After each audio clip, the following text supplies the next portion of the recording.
Coming up in today's video, we're going to be talking about a top WWE executive who has been fired from the company. Also, WWE's reported main event plans for WrestleMania. And yes, we are going to talk about the Elite coming to WWE. It's actually not so far-fetched at all. We're going to talk about it all in today's video. As always, timestamps in the description down below. WWE's SVP of, this is a really strange situation. He is the SVP of Talent Operations and Strategy. Well, he was.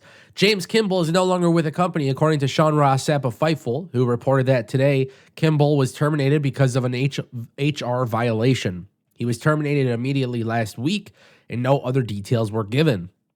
Now, if you're not familiar with James Kimball, he's been in WWE for the past 2 years. He worked on the NIL program, which was the Next in Line program. This is a really big recruiting method for WWE. Before going to the WWE in 2020, he had been with the UFC for about 10 years in various roles, including the Vice President of Operations. WWE obviously isn't playing games here because Vince McMahon and everything that's happened in the last 10 months or so, a lot of drama, a lot of stuff with HR, and obviously WWE at this point has to make these decisions and be very firm on them. There's no details on why he was fired other than a HR violation. What is an HR violation? I don't know. It could be a variety of things. It could be being late to work, 10 days in a row. It could be something far more insane and far more bad. So we're not going to speculate on what he did, but he's gone from the company. The Next in Line program is obviously a very big deal to the company. It's a very big part of WWE's recruiting methods, especially when you look at NXT and potentially their plans for going global. I would say that WWE, if they found this guy to be doing something really bad, obviously, HR violations, depending on what it is, it could be really, really bad. So you got to move on from it. And it doesn't look like WWE wants to deal with any more bad public relations nightmares after this. So nonetheless, James Kimball is out. We'll see what WWE does next. But let's talk about WrestleMania. It appears that Charlotte Flair and Rhea Ripley are the front runners to main event night one of WrestleMania 39. This is according to Dave Meltzer.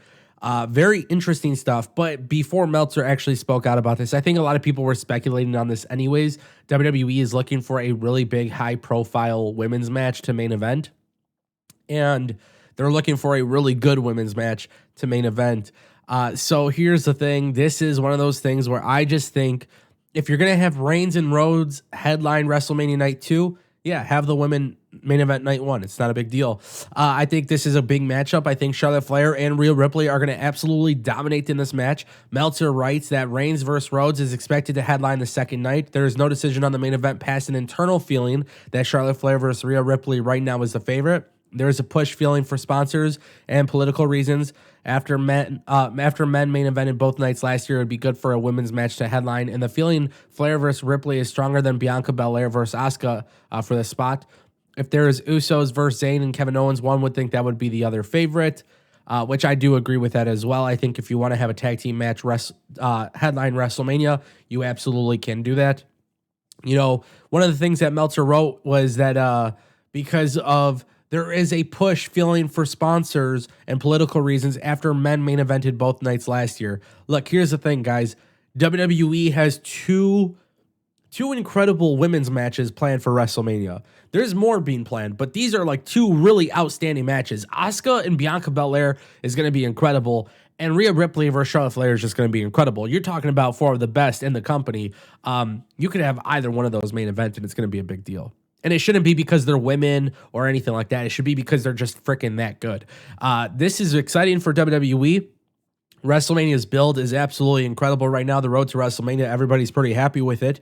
I'm actually more so curious to see how Triple H books the card. Is it going to feel like a main event? Is it going to feel like a typical WrestleMania with all of these big main event matches? Or is it going to feel more like the last 5 or 6 pay-per-views where there were like 5 matches on the card? They all had a major story going into it. Like, what is the relevance of these matches going into the company's biggest pay-per-view? I mean, that's really the big thing I think about often. Incredible. Charlotte versus Rhea Ripley has to end with Rhea Ripley winning, which would be interesting because she is technically a heel. Ending main event WrestleMania night one with the heel winning could be an interesting decision. But nonetheless, we'll see what happens. I'm very curious. Guys, we got to talk about the Elite coming to WWE. This is not necessarily shocking. Before AEW started, Triple H made a play for the Elite to come to WWE. He wanted all of Bullet Club there. They had an angle for Bullet Club to invade at WrestleMania several years ago, and it just didn't happen because Tony Khan came along. Well, now Meltzer's talking about it. This is insane. So Dave Meltzer posted an update on Kenny Omega in the latest Wrestling Observer. Omega's name was reported last week as the free agent that WWE has interest in. Meltzer noted that Omega's name has been heavily talked about in certain circles within WWE and other places in wrestling. Meltzer did not say who else is interested, but presumably a full-time NJPW deal could be on the table, and companies like Impact might be interested if they can match his asking price. Meltzer noted that Omega's contract was set to expire at the end of January since signed with AEW on February 1st, 2019, and he had a 4-year deal, but he was out with an injury for 9 months, and time could be added, but that has not been finalized. If AEW tacks on the 9 months, then he wouldn't be free to negotiate with another promotion until November. Meltzer also noted that Barry Bloom representing Omega and the Young Bucks, the feeling is that they would have a good shot at sticking together, in other words, a package deal. For decades, Bloom has represented many big names in the business, including Hulk Hogan, Jesse Ventura, Kevin Nash, Chris Jericho, and many others. It's unclear if Omega and the Bucks are leaning in the direction of AEW, WWE, or elsewhere, but it's worth noting that they had talks with Triple H before AEW, and they suggested that AEW and WWE can also work together someday. Wow. So, obviously, here's the thing. When it comes to the Elite coming to the WWE, it's not going to happen anytime soon. I think that's the first thing that we got to get out of the way. I think this really depends on how they view AEW. Honestly, I think a lot of people are kind of forgetting that AEW is a big company and it is an alternative workplace for wrestlers. But people do rule out Impact, they rule out New Japan Pro Wrestling, and there is a possibility that Impact and New Japan could also make the signing. Here's what I would say. I think this is the most important part of what I'm going to say here. WWE bringing in the Elite would be massive. It would inevitably kill AEW. It would. There is no AEW without the Elite. If I'm WWE and I make that massive offer, it would probably be one of the biggest contract offers. Biggest. I mean, we're talking huge, right? If that was the case, AEW goes bye-bye. AEW would not survive without Cody, the Elite. I mean, at that point, all they would have left is Hangman Page and Chris Jericho. You would have to assume that other people would leave. I think that's the only way to put it. So, would the Elite and Kenny Omega do it?